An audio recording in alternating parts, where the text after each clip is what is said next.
নিজের বিপদ আসন্ন এটা বোধহয় টের পেয়ে গিয়েছেন মমতা বন্দ্যোপাধ্যায়। তাই যখন তিনি বীরভূমে গেলেন সেখানে বিএলওদেরকে হুমকি দিচ্ছেন। তাদের কি বলছেন যে মনে রাখবেন আপনারা রাজ্য সরকারের অধীনস্থ।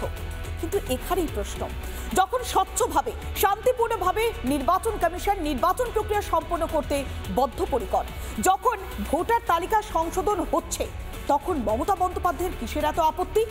অনুপ্রবেশকারী এবং রোহিঙ্গাদের যদি সেখান থেকে তুলোধরা করা হয়, যদি উপড়ে ফেলা হয় ভোটার তালিকা থেকে, তাহলে মমতা বন্দ্যোপাধ্যায়ের আপত্তির জায়গাটা কেন? আবার অন্যদিকে বীরভূম তৃণমূলে ফের কেষ্টযুগ শুরু হয়ে গিয়েছে। কেননা বিধানসভা নির্বাচনের আগে লালমাটি রাজনীতিতে নয়া সমীকরণ। বীরভূম জেলা তৃণমূলের কোর কমিটির কনভেনার করা হয়েছে দলনেত্রীর সাধের কেষ্ট তথা অনুব্রত মণ্ডলকে।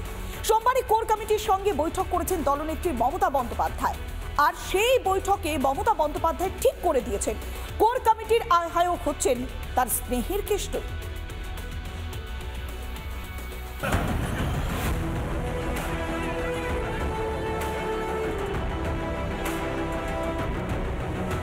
তৃণমূল সূত্রে জানা যাচ্ছে অনুব্রত মণ্ডলকে জেলা কোর কমিটির কনভেনারের দায়িত্ব দেওয়া হলো। কাল যখন রাঙাবিতানে চন্দনা সিনহা জানিয়ে গেলেন যে তৃণমূল সুপ্রিমো একান্তে কথা বলেছেন অনুব্রত মণ্ডলের সাথে, তাতেই একটা ইঙ্গিত মিলছিল। তাহলে কি অনুব্রত মণ্ডলের গুরুত্ব ফের একবার দলের কাছে বাড়তে চলেছে? মণ্ডলকে কি বিশেষ দায়িত্ব কিছু দেওয়া হচ্ছে? সেগুলো সব দল অ্যানাউন্স করবে, সে দল অ্যানাউন্স করবে।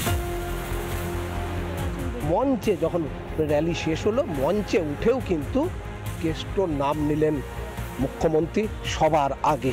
আমার সাথে শতাব্দী অসিত সহ একেবারে চাঁদু, কেষ্ট, রানা, বিকাশ, গগন থেকে শুরু করে, কাজল থেকে শুরু করে, ববি থেকে শুরু করে, মলয় থেকে শুরু করে অনেকেই আছে।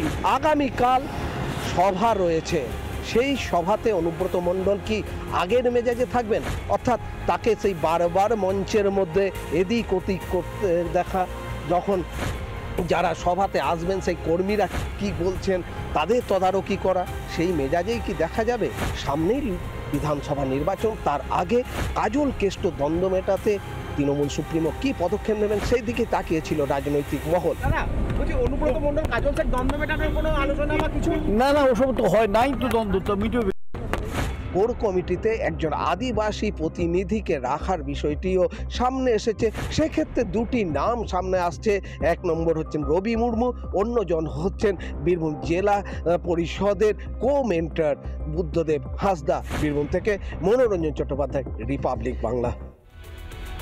নানা ধরনের কন্টেন্ট দেখার জন্য লাইক করুন, শেয়ার করুন আমাদের ফেসবুক পেজ, সাবস্ক্রাইব করুন আমাদের ইউটিউব চ্যানেল। পাশাপাশি অন্যান্য ব্রেকিং নিউজের জন্য অবশ্যই চোখ রাখুন রিপাবলিক বাংলায়।